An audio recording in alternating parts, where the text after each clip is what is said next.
Much for joining us tonight at our City Council meeting. We'll go ahead and get started. Connie, could you please call the roll? Adamson. Here. Gray. Here. Cheatham. Here. Lurick. Here. Ortega. Here. Stevens. Here. Black. Here. Thank you. If you would please stand for the Pledge of Allegiance, after which if you would remain standing for an invocation, which will be a moment of silence.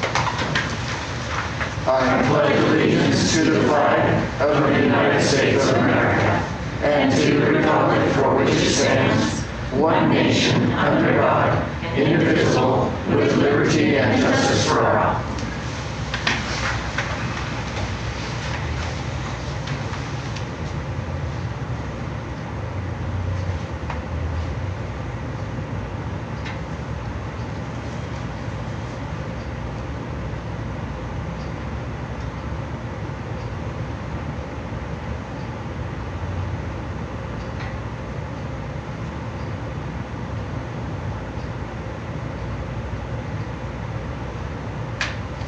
Thank you.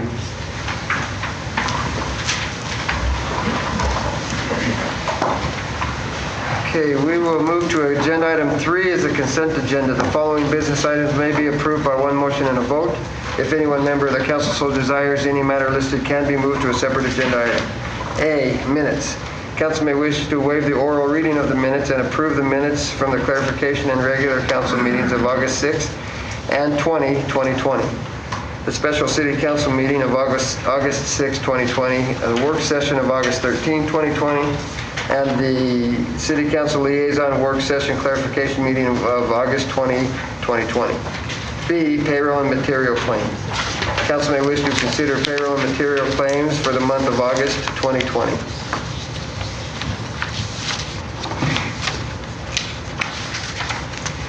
Good evening, Ashley. How are you? I'm good, thank you. Good evening, Mayor and Council. Ashley Welch, Chief Financial Officer. Tonight I am presenting the payroll and material claims for August 2020.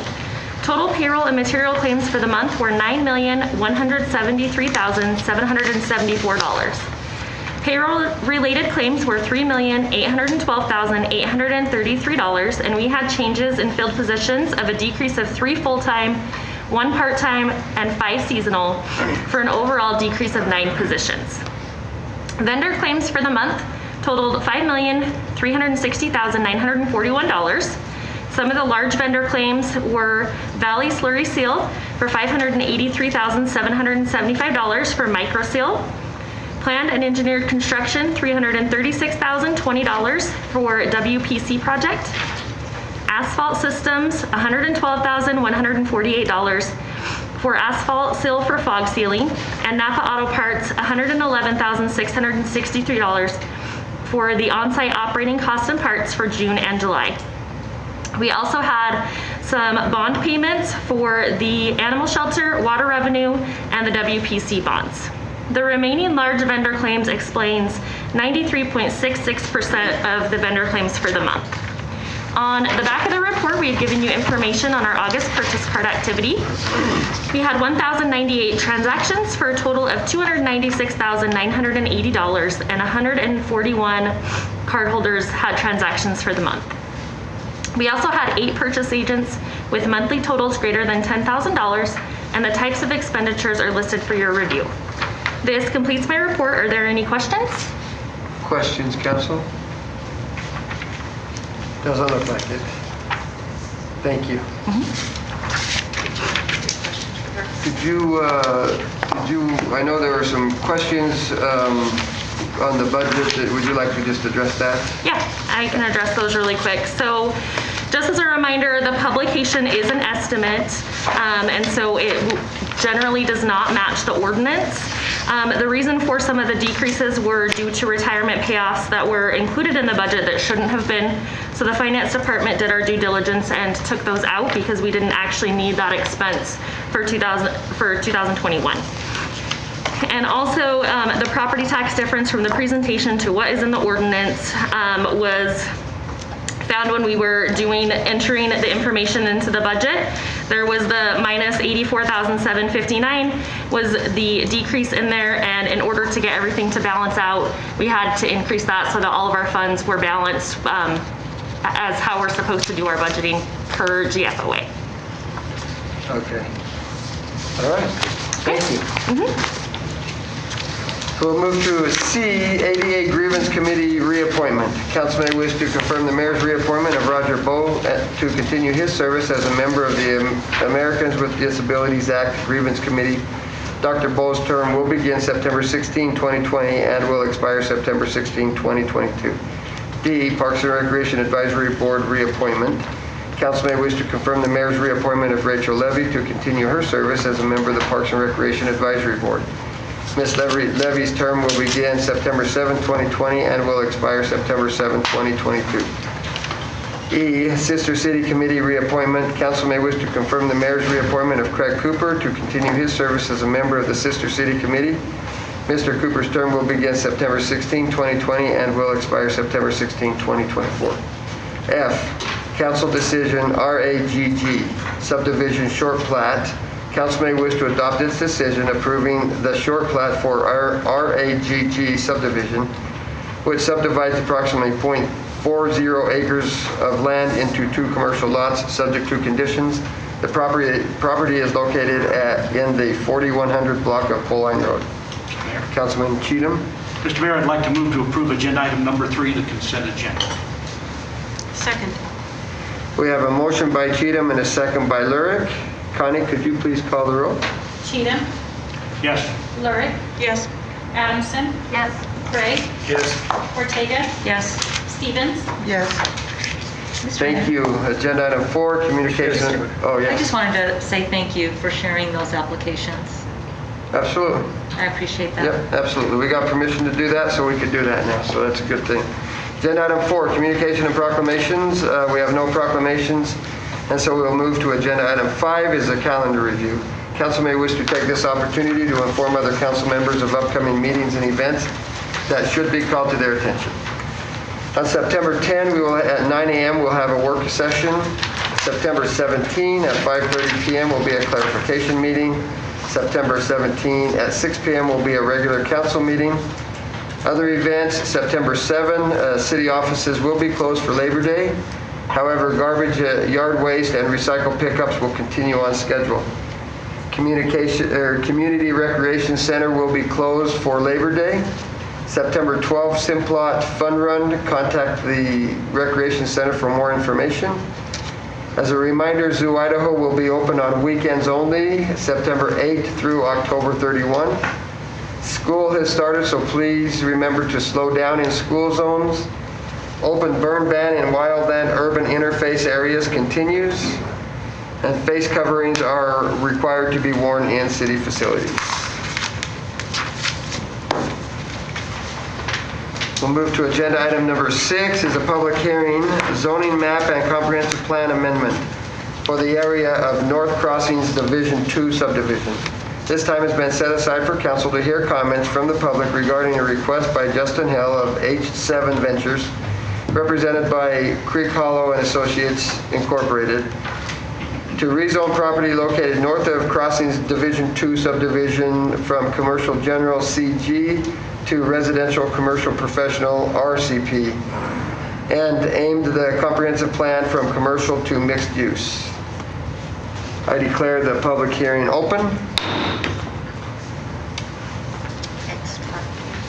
Oh, I'm supposed to ask you, City Council, have any of you had any ex parte contact or communication? Okay. Then we would ask for the applicant to please come forward to give a presentation. You'll have about 10 minutes to do so. Good evening, Mayor and City Council members. I'm Chris Adams with Creek Hall and Associates, here representing Justin Hale with H7 Venture. As you probably have in your packet, a map showing the area that's to be rezoned, or we're requesting to be rezoned, which is about 34 acres. This area previously was zoned commercial from the west boundary all the way to Olympus, and the request that Mr. Hale is asking for is to reduce that commercial area down and move it further to the east, if that makes sense, to make the commercial area smaller and located more just along Olympus Drive. And so that 34 acres would change from commercial to RCP, as the mayor stated. That would give some flexibility for residential, commercial, and professional there. And as you can see by the maps that were submitted, that the area to the west and the area to the south are already zoned RCP. So it's not really much of a difference or change. It's not spot zoning or anything like that. Just reducing that commercial footprint of zoning area. We feel like their H7 venture has some different desires to use the land differently than strictly commercial, and just reduces, like I said, that commercial area, keeps it along Olympus Drive. Other than that, that's nuts and bolts of it. Okay, questions for Chris? Oh, he's not in? Chris will have an opportunity Yep. to step up and if there are any others. So thank you, Chris. We would ask staff, Matt, if you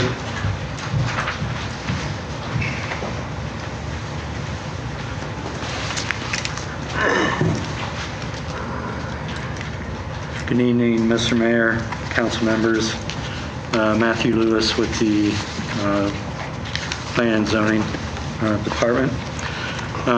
As noted, Justin Hale of H7 Ventures, represented by Creek Hollow and Associates, has submitted a zoning map and comprehensive plan land use map amendment application to rezone 34.33 acres, more or less, parcel from existing commercial general to residential commercial professional. The proposed zone change requires a concurrent amendment to the comprehensive plan land use map to mixed use from the current commercial designation. The subject property is located within the Northgate development area. North of the crossing is Division 2 subdivision and west of Olympus Drive. A public hearing was held before the Planning and Zoning Commission on August 12, 2020, at which time the commission concluded that the proposed zoning map amendment and comprehensive plan land use map amendment are compliant with the Pocatello Municipal Code Section 17.02.180 and 17.02.120, and therefore recommend approval of the request with 4 conditions as outlined in the findings of fact. The zoning map amendment application has been initiated pursuant to Municipal Code Section 17.02.180. The subject property was annexed into the city Pocatello corporate boundary in February of 2018 and received the zoning designation of commercial general with the accompanying comprehensive map designation of commercial. The area is still developing in character and there are no land use developments in this area. The properties to the east and south are zoned RCP and the property to the west is zoned commercial general. All property owners within a 300-foot radius of the land to be rezoned have been provided notice of the public hearing in order that they may provide comment on the proposed zoning and concurrent comp plan map change. Notice was also published in the Idaho State Journal and a sign was posted on the subject property. No comments, either written or by phone, have been received by staff. This concludes my presentation. I'd be happy to answer any questions you may have. questions for Matt? Rick? Matt, does the mixed use have any restrictions on what can be developed there? Yeah, it's not as intense as commercial general. You can still have some light commercial, obviously professional office, but it is limited to, you wouldn't be able to create like Yellowstone Avenue. But there's still, so you can have a restaurant, for instance, in RCP. So there is some limit, but it's not totally restrictive. Is there a difference between industrial and commercial use? Yeah, industrial is going to be much more intense. Of course, that would be an industrial or light industrial district, and so you're usually going to end up with some type of heavy manufacturing type development of some sort under that district. Thank you. You're welcome. Any other questions for Matt while we have him? Thank you, Matt. Thank you. Ruth, Matt indicated there was no comments that he received. Did you receive any in your office? No, sir. Okay, thank you. Then we would look for any testimony supporting the application.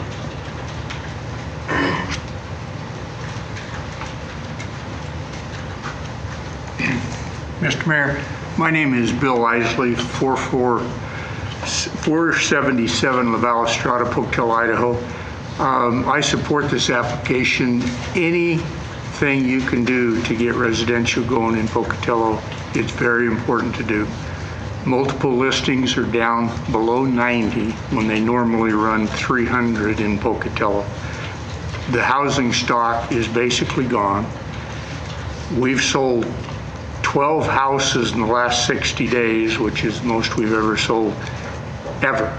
And it's happening all over the valley, and we really do need to step on some more residential. And so these guys moving from commercial general to a mixed use, I think is a very good thing for them. Thank you. Down below 90, huh? Yes. That's incredible. All right, any others in support of the application? Any uncommitted to the application?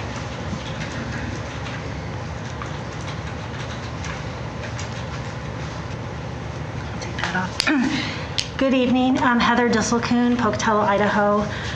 My concerns with annexing and more property in the city have to do with water.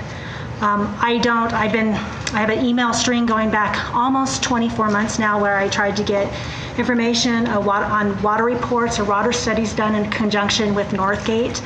I think growth is great for Pocatello. I'm excited to see that. But with that, there needs to be careful planning because there is a finite amount of water that we have beneath us in the aquifer. And I understand that there is a resolution that requires money to be put on deposit, but we don't know how much that water is going to cost 5-10 years from now, whether there's going to be availability of those water rights. And so I just would ask that as we grow, that there's got to be a cutoff point at some point, that magic number where we know that we can't grow beyond this without expanding our water. So I just ask that you take that into consideration anytime new projects like this are annexed into the city. Thank you. Thank you. Any others uncommitted to the application? Okay, any opposed to the application? Okay, thank you. Then we would ask Chris if you had anything you would like to say, anything else? Okay, then he says no, so with that, then I declare the public hearing closed. Council, this is before you. How do you wish to proceed? Councilman Bray. Mr. Mayor, I move that we amend the comprehensive plan to accommodate this request with the consideration of the conditions listed. Second. We have a motion by Bray and a second by Cheatham. Mayor, Yes. could I just make a point for discussion? Sure. I just wanted to point out that this is not a new annexation. This is property that's already been annexed into the city. This is just a rezone at this time. Okay, thank you. I have a question. Yeah. How do we, in our planning process, how do we incorporate water availability considerations? How does that factor into these kinds of considerations? So it's a great question. So to annex into the city of Pocatello, you have to bring water or you have to bring money so that we can purchase water for that. And so any annexations that we have, new annexations will have water attached with it. And so that's already done with the annexation. And if it is not, then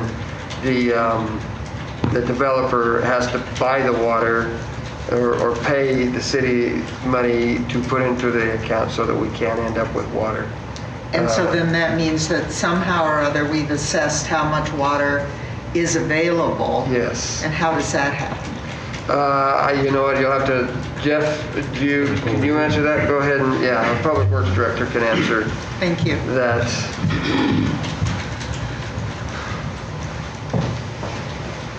It would be a better answer than what you get from me. Fair enough. Good evening, Mayor and Council. Jeff Mansfield, Public Works Director for the City of Pocatello. So what we do is we do a water facilities planning study on probably about a 5 to 7 year basis. And we go through and evaluate what our projections are for growth and what our current water capabilities are.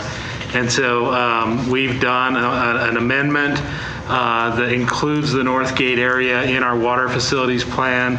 That's a DEQ. They've given us some comments back on it. With COVID and everything else, things have kind of been put on hold. The developers are looking for additional water. I just had some emails today with different people. We're always looking for additional water rights. We have a lot of water rights. It's just a matter of getting them up to that area, which is why we're doing the Pocatello Creek Booster Station to help us get us a redundant supply and help to support development up in that area. Is that booster station reimbursable through the TIF? No. That booster station is to get a redundant source in the Highland area, and in doing so, that will help us with our source into that next area when we need that source. So that was in the plan to do anyway, long before North Gate? Yes. Thank you. Okay, thank you. Any other questions? Yes. I think along with what Jeff just said, talking to Justin, our water superintendent, our use of water has actually gone down the last few years with economy efforts. We're actually using less water today than we did 5 or 10 years ago. Absolutely. So we have not, even with the development we've not actually increased the need for more water in the community yet. Thank you. Okay, super, thank you. Then we have a motion by Bray and a second by Cheatham. Connie, could you please call the roll? Bray, Yes. Cheatham, Yes. Adamson, Yes. Lurick, Yes. Ortega, Yes. Stevens, Yes. Thank you. We'll move to agenda item number 7 is a public hearing annexation of land at the end of Vista Drive. This time has been set aside for council to hear comments from the public regarding a request by Bill Isley of B Street Investment LLC, represented by Rocky Mountain Engineering and Surveying, to annex and zone approximately 7.56 acres of land at the end of Vista Drive. The requested zone is residential medium density single family RMS. I declare the public hearing open. Is this quasi-judicial? No, this is actually a legislative public hearing, Mayor. Thank you. The annexation is the exception to the rule. All right, I just got to get the right one out here. So far, I haven't messed it up, so our applicant, Bill, how are you? I'm fine, Mr. Mayor, Council. My turn? Your turn, you're up. 20 years ago, I came into the council, and I don't think any of you were here, as council members, and we got Tuscany Hills Planned Unit Development approved. That's outlined in black right here. Center Street is here and dead ends there. Vista comes up here, dead ends there. This is what has always been referred to as the Empire Investment Property. There's 109 acres there. The 7.5 I purchased from them here, and 92 acres here that I have an option to purchase. For years, the city and everybody in the area has hoped that Center Street comes on across, hooks to Monte Vista, comes down to Pocatello Creek, comes on down here into this area. This area is actually in the comprehensive plan, even though it's in the impact zone, been declared a new neighborhood area, that it would like to be developed as new neighborhood housing. The Empire property fits with the Tuscany Hills already developed property, just kind of like a glove. We've traded property over the years to make the development better. In this development, we've developed 246 single-family housing units, 72 townhouses, 7 professional office buildings, and 11 commercial buildings. Total of 333 units, 118 million we've added to the assessment tax base, and we haven't ever had to use a TIF yet. And it is now presently 97.5% completely built out. I was planning to retire, but when I had the opportunity to connect Center Street to Vista, I couldn't pass it up. I wanted to see that for the whole 20 years I've worked on this project. On your maps, you'll see this in red, kind of magenta, this, and right there. Those are the 3 houses I've built in the development and lived in over the last 20 years, so I'm really familiar with the area. This piece here is like a key piece on a door. You know, you have a keystone. As we go up, I will build Center Street both directions so that this parcel can connect and it can continue on. And so then I can also connect as I come this way, assuming I get a master plan approved by the city on this 92 acres.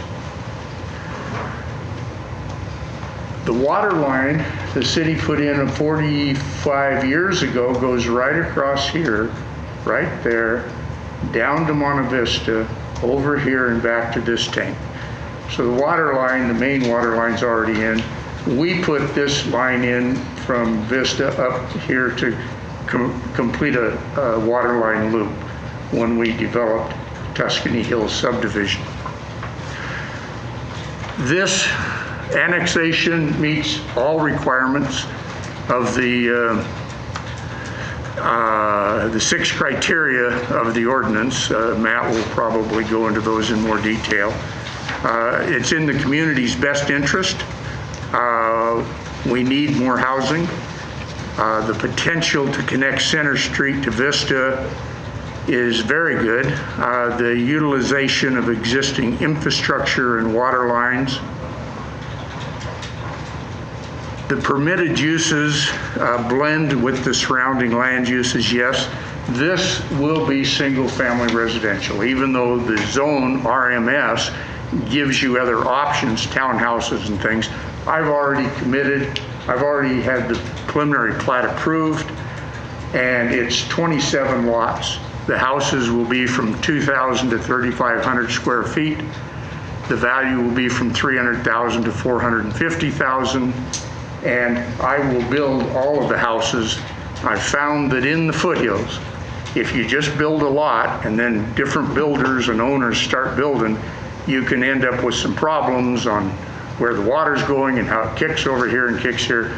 So on the last development, this one here, I'm building every house in there. And if we find we need a wall here to make it work better, we put it in. We don't have to go ask permission or try to cajole somebody to help pay part of the cost. We just make it work right. And it's really working well. And we've sold a lot of houses in the last 60 days, and there's more people. It's just incredible what's going on in the housing market at the present time. Is it physically suitable? Yes, it is. Our lot sizes are 9,500 square feet on average. The minimum is 5,000 in this zoning district. That's way too small for what I want to do. And I've already told you what the price would be. The frontage, which has come up earlier and is one of the complaints in the written things, is just never considered anymore. That used to be considered 20 years ago. What happens now is we take a piece of property and we break it into a residential subdivision, and it has to meet the criteria of the zoning ordinance.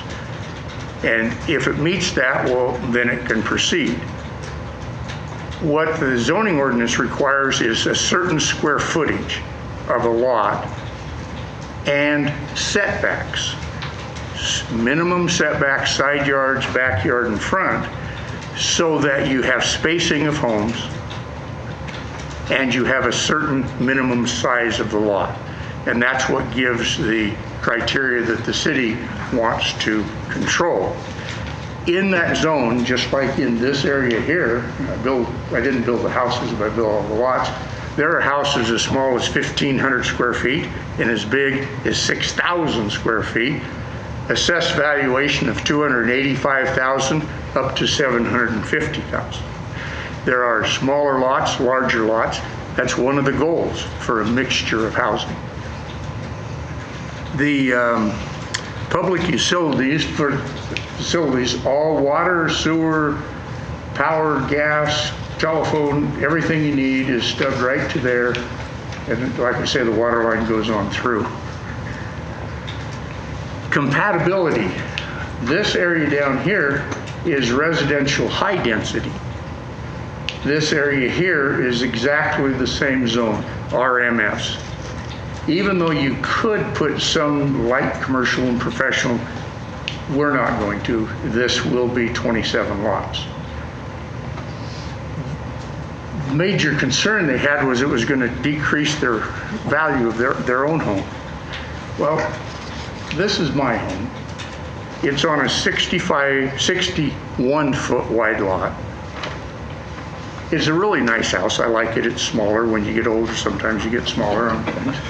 But if what they were concerned with was true, I drive through 64 2,200 square foot lots that are the townhouses. Then I drive through 22 5,000 square foot lots, which are in that development I'm doing, to get to my home at the end.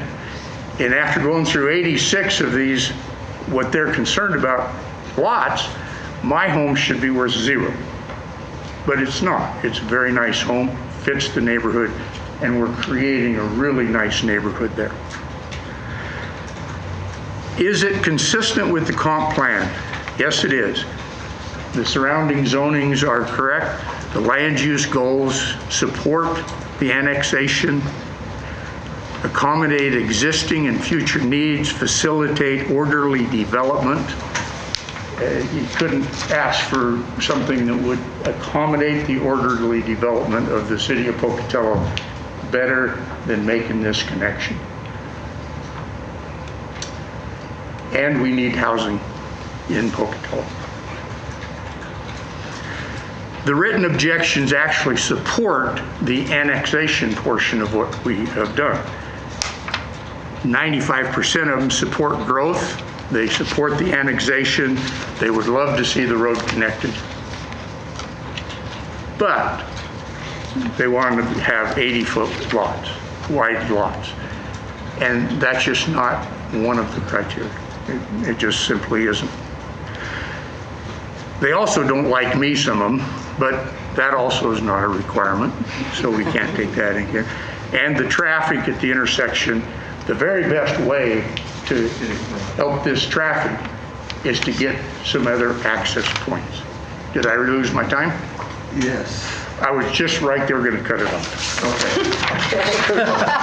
She was just asking, how much more have you got? And I said, it's Bill Isley. He's got a lot to say. Nope. No, You gave me 10 minutes, I used it all. Thank you very much. Then we would look for staff. Matt?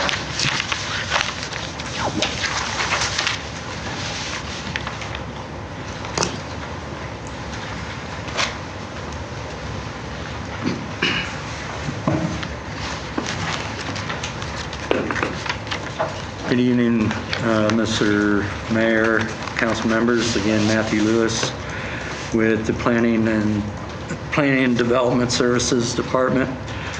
Bill gave a real good synopsis of it. Just touch on a couple things. Again, the item before you is an application to annex and zone 7.56 acres, more or less, of land located on the east end of Vista Drive. The proposed zoning for the property is residential medium density single family, and a concurrent comprehensive plan land use map designation of residential is proposed as well.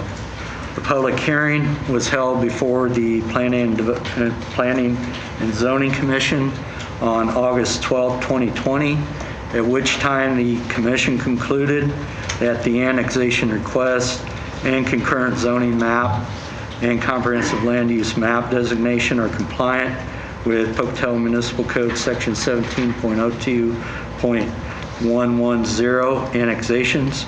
The commission therefore recommends approval of the subject application with the 7 conditions as outlined in the findings of fact. The annexation request is in statutory compliance with Idaho State Code Section 50-222 3.A I as a Category A annexation, which allows annexation to take place wherein all private landowners have consent to annexation.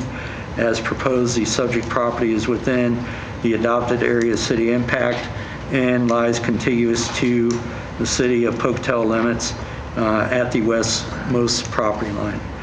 The proposed residential density is compatible with the residential uses in the neighborhood. The RMS zoning district requires a minimum lot size of 5,000 square feet per single-family home, of which the smallest lot size measures 7,698 square feet. All property owners within a 300-foot radius of the land to be annexed were provided notice of the public hearing in order that they may provide comment on the proposed application and comp plan map designation. Notice was also published in the Idaho State Journal, and a sign was posted on the subject property. As of completion of the executive summary, 30 written comments, including 2 from the applicant, were received. The comments are provided in your packets. Staff has not received any other comments other than those. Generally, as noted by Mr. Isley, the comments are related to traffic and minimum lot widths. And as noted from a question by Councilman Cheatham, municipal code does not require a minimum lot width or depth. This concludes my presentation. I'll be happy to answer any questions you may have. Questions from Matt, council? Okay, thank you, Matt. Thank you. Clerk, Matt has not received any. Have we received any more correspondence in the 30? I did speak to one individual by phone and explain to them the annexation public hearing process. Okay. All right, thank you. Okay, with that then, I would look for any testimony supporting the application. Any testimony uncommitted? We had a hand raised back there. Who raised your hand? Jump up, let's go. Jump on up here. I'm Steve Gallifin, local realtor, and commend the city and Bannock Development and all those folks for trying to make Pocatello a prosperous place and bring all the jobs and employment here, but we've got one small problem. We only have 92 homes left on the market. We're short, and so we're a little short on inventory. Chubby's been pretty proactive in developing up there. We got some good stuff going on the north end, not much on near the university on this south end. So I'm excited to see this project go together. I've worked with Bill on a couple of others, and he's done quite a nice job, and this seems to be a real logical way to make that connector work. He also, I think, is very innovative in we don't need to build great big homes up there. There's a kind of a trend we're seeing nationwide, the not so big house. We don't have to have 16, 18, 3,400 square foot homes. Build nice homes, yet a little more modest, a little more affordable, and do it in a very nice fashion. So this gives us a good choice for Pocatello. Seems like a logical growth, so I think that's all I have for you. Unless you have questions for me. Thank you very much. Any others supporting the application? Any uncommitted to the application? Any opposed to the application? Okay, thank you, Bill. Unless you have anything else you want to say. I have a question. Oh, we have a question. Mr. Isley? So I just want to make sure that I'm understanding. You're going to connect, you're going to connect Center Street? Or is the city going to be doing that? I'm the only person that can connect Center Street. Sorry? I'm the only person that can, because I own this piece of property.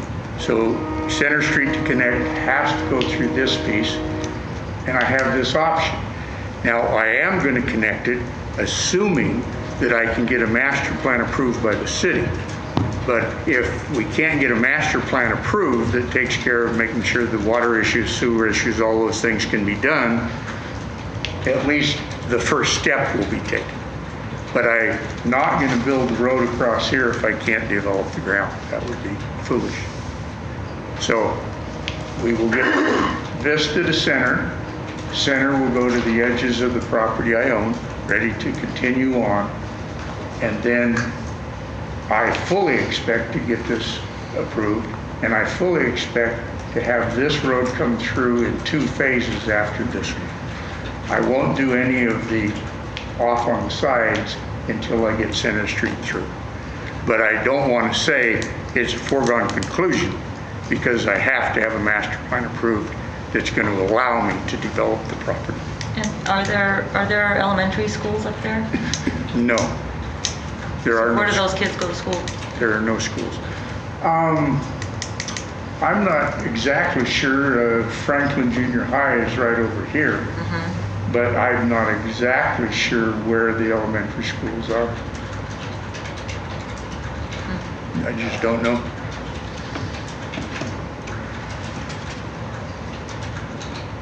Okay, thank you. In response or rebuttal to the written things, I fully believe, one, I made a blood pledge to these people, wrote it all down, signed it in blood, that it will be 27 lots, there'll be single family, there will be no commercial, and that I will make every effort to connect Center Street within 5 years. And I fully, and one last thing, there will be an association that will be active from the sale of the first house, because that's the way you keep your neighborhood really nice, is to have an active association that can go in and enforce the covenant. See, blood. Thank you. Then I declare the public hearing closed. Council, this item is before you. How do you wish to proceed?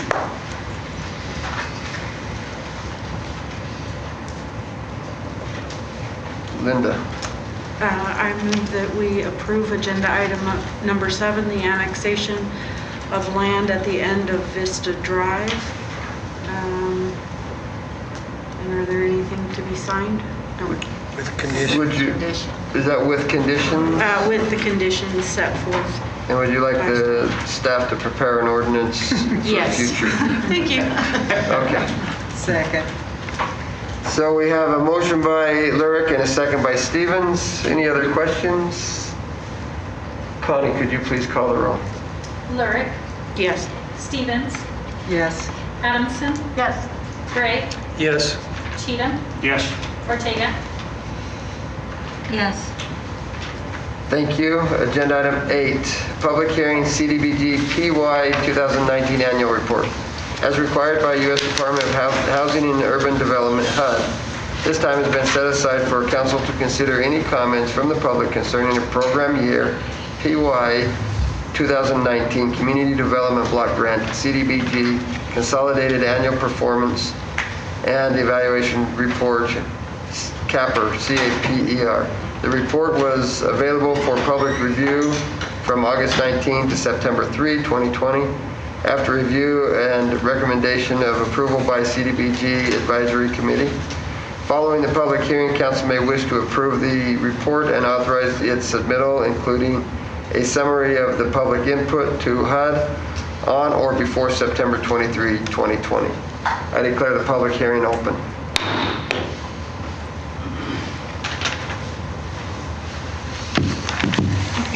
Good evening, Mayor and City Council. I'm Janae Mitchell. I'm the CDBG coordinator here at the City of Pocatello for Planning and Development Services. This hearing is to allow oral comment on the Consolidated Annual Performance and Evaluation Report, otherwise known as the CAPER, for CDBG program year 2019, which ended March 31st, 2020. This report is required by HUD and is both to inform HUD and the community on the actions undertaken during program year 19. For program year 19, activities for affordable housing were undertaken by the city and its housing partner, NeighborWorks Pocatello, which included the creation of 1 new house, the rehabilitation of 46 owner-occupied homes / mobile homes, and a total of 2 sidewalk projects were completed in low and moderate income areas. Other activities included public facility improvements for Bannockview Foundation for phase 2 of their roof and also an HVAC system. New Day Products and Resources had their asbestos roof removed with a new roof. Also, Aid for Friends was funded for architectural and design for their new shelter. Public service support was also provided for Aid for Friends for bus tickets for their shelter clients. The city and its partner has leveraged $850,000 in funding while utilizing just under $495,000 in federal funding and program income. Contracts from these funds are mostly to small local businesses, supporting both the community's economy and individual businesses and people. The city remains in compliance with HUD for its general regulations and meets the timeliness with spending parameters and their program admin at a 20% cap and public service at a 15% cap. The draft paper was reviewed by the CDBG Advisory Committee at their meeting on August 18th and was recommended for approval by you guys tonight. The report has been available to the community since August 19th with no comments so far. Should any comments be here tonight, we'll be adding that to our CAPER. Staff recommends council approval tonight so we can have the CAPER in to HUD by September 24th. This concludes my presentation. Let me know if you have any questions. Thank you. Questions for Janae, council? Seeing none, Janae, has there been any written correspondence? Not yet. Okay, have we had any in the clerk's office? No, sir. Okay, thank you. Then we would look for any testimony supporting the application. Any testimony uncommitted to the application? Any testimony opposed to the application? Okay, then, there's nothing to rebut, so I declare the public hearing closed. Council, this item is before you. How do you wish to proceed? Councilman Bray. Mayor, I move that we approve the Consolidated Annual Performance Evaluation Report, program year 2019, and authorize submission of the CAPER to HUD. Second. We have a motion by Bray and a second by Ortega. Connie, could you please call the roll? Bray. Yes. Ortega. Yes. Addison. Yes. Cheatham. Yes. Lurick. Yes. Stevens. Yes.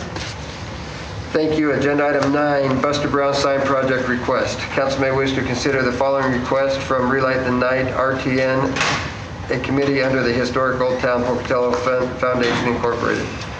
For the Buster Brown sign project, and if approved, authorize the mayor to sign documents related to the project, subject to legal department review. A, accept a quick claim deed for a 10 by 12 foot parcel of land located on the southwestern corner of West Center Street and Union Pacific Avenue. B, allow RTN to place a refurbished Buster Brown sign on the parcel, provide a power source to the sign, and landscape the parcel with xeriscape or approved landscaping amenities at no expense to the city. C, accept the Buster Brown sign when Historic Old Town Pocatello Foundation gifts it to the city of Pocatello. The city will maintain insurance coverage under the city's policy in accordance with Idaho Tort Claims Act and applicable workers' compensation coverage required by Idaho Code. On the parcel of land that the Buster Brown sign and appurtenance are located, and D, pay for ongoing power illumination, the sign, and approve a memorandum of understanding with Historic Old Town Pocatello Foundation Incorporated for Buster Brown sign project. That was a lot. Councilwoman Stevens. Mr. Mayor, I move that we approve the Buster Brown sign project request.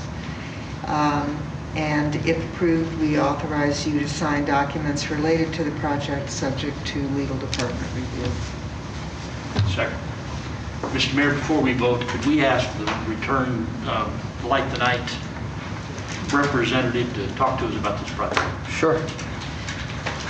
I thought you'd never ask, Rick. First of all, I would like to thank the city of Pocatello, the mayor, and this council for its ongoing... Randy, would you tell the public who you are? Randy Dixon. I am the chair of Relight the Night, which is a committee of Old Town Pocatello Foundation. Thank you. Our first agreement with the city of Pocatello was the Chief Theater sign, which was illuminated on November 29th of 2013. The committee was formed in 2012, and I would just like to thank the city, and Mayor, you especially. We would have never seen that Chief Theater sign happen had you not so vigorously supported the project, and I want to thank you for that. But most importantly, the city of Pocatello is preserving history by doing exactly what we're doing. And these signs, as long as they remain lit every night, the history that surrounds them can never be forgotten. So it isn't just the beauty of the sign, it's basically the preservation of history that surrounds them. And I want to thank you all for supporting this. And one other thing I want to make sure you realize is that we have installed on the Greyhound sign. You may realize that Relight Tonight in Old Town has been paying the maintenance on the Greyhound sign, the Chief Theater sign, and we'll pay the maintenance on the Buster Brown sign. But we have installed digital timers on all of those. And we've seen digital timers installed on virtually every neon sign in town. And those make those signs operate at peak efficiency. Therefore, the power bill is going to be as affordable as it can be. But I just really want to thank the city for supporting this and being part of this. And we look forward to getting this project moving ahead. Super. Thank you, Randy. Any questions? Questions for Randy? Okay. It's exciting to drive through our downtown area, I know that. Okay, we have a motion by Stevens and a second by Cheatham. Connie, could you please call the roll? Stevens? Yes. Cheatham? Yes. Adamson? Yes. Gray? Yes. Lurick? Yes. Ortega? Yes. Thank you. Agenda item 10, surplus declaration and sale of seized vehicle police. Council may wish to consider the following request from the police department regarding seized vehicles that have been awarded by Bannock County Court. A, declare a 2001 GMC Sonoma pickup truck and a 2003 Cadillac CTS as surplus. And B, approve the vehicles to be sold at auction. Funds received from the vehicles will be used in the Police Detectives Division Fund 88. Councilman Bray. Mr. Mayor, I move that we declare the two vehicles as surplus, and we approve the vehicles to be sold at auction. Second. Thank you. We have a motion by Bray and a second by Stevens. Connie, could you please call the roll? Bray? Yes. Stevens? Yes. Adamson? Yes. Cheatham? Yes. Lurick? Yes. Ortega? Yes. Thank you. Agenda item 11, wildland. Deployment. I thought Connie had said something. I thought I jumped in front of her from the last motion. So I'm sorry. Wildland deployment assignments, MOU, Pocatello Fire Union. Council may wish to accept staff's recommendation and authorize the mayor to sign a memorandum of understanding, MOU, to allow departure from current collective bargaining agreement, CBA language, and standard operating guidelines, which conflicts with the adherence with Idaho Department of Lands, Idaho Cooperative Mobilization Agreement related to wildland engine staffing criteria during deployments. Fire Union Local 187 members support the recommendation to temporarily waive sections of the CBA which conflicts with the wildland assignment. Linda? I move that we approve the wildland deployment assignments MOU or Memorandum of Understanding with the Pocatello Fire Union and authorize you to sign the agreement. Second. We have a motion by Lyric and a second by Stevens. Can I make a comment before we vote? Sure. I just also want to really thank our union for their flexibility. I know this agreement was turned around really quickly, and just being flexible to go outside of their CBA, to go outside of that agreement and amend it basically to, for the benefit of everybody and for the city. So I want to thank them for that. Super, thank you. We have a motion by Lyric and a second by Stevens. Sorry. Oh, I'm sorry. Yeah, I just want to make a comment also. I understand that the union, that union personnel actually did a lot of the legwork and did a lot of the prep work to create the MOU and bring this from an idea to an actuality. And I think this is a great example of a department creating a real win-win situation where they're benefiting their members, but they're also benefiting the city. And I look forward personally to working collaboratively with the fire union to clarify other areas of interest that they have and work toward a long-range plan that is a win-win for everyone. Okay, thank you. Any other comments before I call the roll? Okay. Connie, we have a motion by Lyric and a second by Stevens. Could you please call the roll? Lyric, Yes. Stevens, Yes. Adamson, Yes. Gray, Yes. Cheatham, Yes. Ortega. Yes. Thank you. Agenda item 12, discussion items. This time has been set aside to hear discussion items not listed on the agenda. Items which appear somewhere else on the agenda will not be discussed at this time. The council is not allowed to take any official action at this meeting on matters brought forward under this agenda item. Items will either be referred to the appropriate staff or scheduled on a subsequent agenda.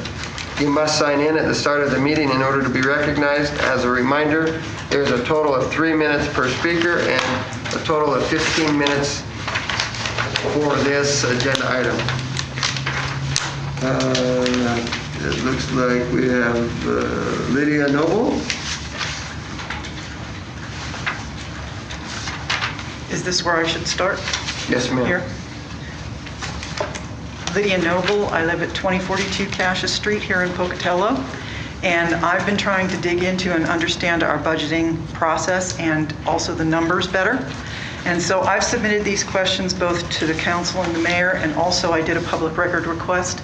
And I keep getting answers, but they're more of a generic nature. And what I'm really trying to find out is, I understand Ashley's explanation about retirement, but I couldn't quite hear. I think she meant retirement of personnel, equipment, that's where some of the decreases came from in the numbers. But I was looking for an itemized list of what comprises the $6,000 and the $7,000 and the $60,000 decrease. That's kind of what I was interested in. And that's really what I would still appreciate getting. That would help me better understand how these things that are estimates then change into what goes into the ordinance. And the same for the $84,000 increase in the property tax amount. I just want to know an itemized listing of what comprised that increase, what caused that to happen. And then I don't think that the second question I asked was really answered, which has to do with the fact that I'm trying to find out when the council approves expenditures or changes to the budget and when they don't. I guess that's my question. So I'm trying to find out, how does the council get this information? Because when I've talked to several members, they don't seem to be aware of, let alone approving of all these changes. Now, I know there may be a lot of changes that are happening, so I'm familiar with the budgeting process, and I know for my previous career, I had to present at every meeting here's the budget, and here's what we've been working on that's caused pluses and minuses. I had a column there, and so you could totally see very clearly laid out what was causing the changes and in what funds those changes were occurring. So I kind of suggest, I highly recommend that in the future for the budgeting process that the council members and the mayor, everybody be provided that sort of a document. It would just help transparency, it would help the public understand if we could talk to council members and get those things answered. So those are I still would really like an answer about specifics of how these numbers decreased and how they increased. Thank you. Okay, thank you. Heather Disselcombe. If you allow me a second before you start the clock, I just want to thank you, Mayor. Absolutely. Would you stand over? That one? Yeah. Is it too high? You can sit if you need It's all to. right. I get nervous, though. I'm not as... We're just trying to keep you Public safe speaking- so you're not touching anything that others I are understand. touching. I understand. I just wanted to take a second to thank you, Mayor, for reinstating public comment. I know I pushed hard for that because it's something I'm passionate about, but I appreciate it. I'd like to emphasize the importance of balance across the three branches of government. When we look at those three branches in light of our local city government, our mayor represents the executive branch, who is tasked with overseeing the daily operations and execution and enforcement of the policy and laws or ordinances that the council, representing the legislative branch, has put in place. Each branch has clear duties, authority, and powers given to it by and through the people. The city's very existence and authority comes to it through the Idaho statutes that our state legislators, our representatives, write and put into place. The city doesn't have the choice to ignore those statutes any more than I have a choice to ignore a law put in place to govern my behavior. So when a governmental body ignores or circumvents a statute, regardless of the reasoning, it disrespects the boundaries established by the people through the representatives for separation of power and creates an imbalance. I believe it is incumbent for active citizens to bring these matters to the attention of those entrusted with the authority to address it and ask for correction. This isn't done as an attack on any one person, but as a reminder that we all have our proper role to fulfill in maintaining that delicate balance. The dangers in allowing an imbalance to persist is there's a tendency for people to be emboldened to continue to overstep and for more inconsistencies of power to present themselves. And I think we've all witnessed how unproductive and destructive that can be when we consider the state of our federal government. Title 50, Chapter 2 in Idaho statutes gives authority to the mayor and council to appoint boards, commissions, and committees. It also clearly states that, quote, the responsibilities, duties, and authority granted permanent boards or commissioners shall be enumerated by ordinance. That must be taken literally. And I have to question why 16 of the 18 mayor and city council advisory committees have no ordinance in place establishing them or their authority. I get that it can be costly because ordinances must be published. But I think that the authors of this legislation understood that when a new subdivision of power is created, it shouldn't be done so lightly because the authority, albeit limited, is being passed from one body to another body. I think they intended for these new subdivisions to be vetted by the public and to be encoded by ordinance. Instead, this city has used resolutions, and resolutions are not a replacement for ordinances.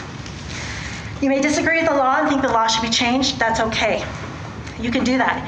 You can advocate for change in the law just like I can advocate for change in laws. But as a mayor and council, I don't believe you have the authority to disregard statutes. That would be disrespecting the authority you've been entrusted with and the authority given to the legislature to create those laws with the expectation that you will adhere to them. It creates imbalance and it creates distrust. I hope you'll take a closer look at the 16 committees currently in place. Thank you very much, Heather. Thank you. Appreciate it. We do not have anyone else, so thank you very much for attending. And with that, we are adjourned. Thank you. Wait. We're adjourned. Now you have a Well, I question for me. had my hand up and I was trying to get your attention. Okay, all right. Sorry. Okay, that's all right. I understand it says items will either be referred to the appropriate staff or scheduled on a subsequent agenda. So I'm just curious, what happens now with these two presentations? So we'll do exactly what we said we would do. We would forward these to the appropriate staff and they will reach out to them. And who are those appropriate staff? Finance and legal. Clarify that, okay. So that's very simple. We do that on every one of them all the time. That's not anything new. That's not anything that is different than we've done from the duration of time that they've started these, is when we get input and then we write that down and then we direct that, to the appropriate staff and then they reach out to them. All right, Mr. Mayor, I have Thank you very much. Mr. Mayor, I have no intention of criticizing. There was no criticism taken. No criticism taken. A simple answer. Thank you very much, and we are adjourned again. Thank you.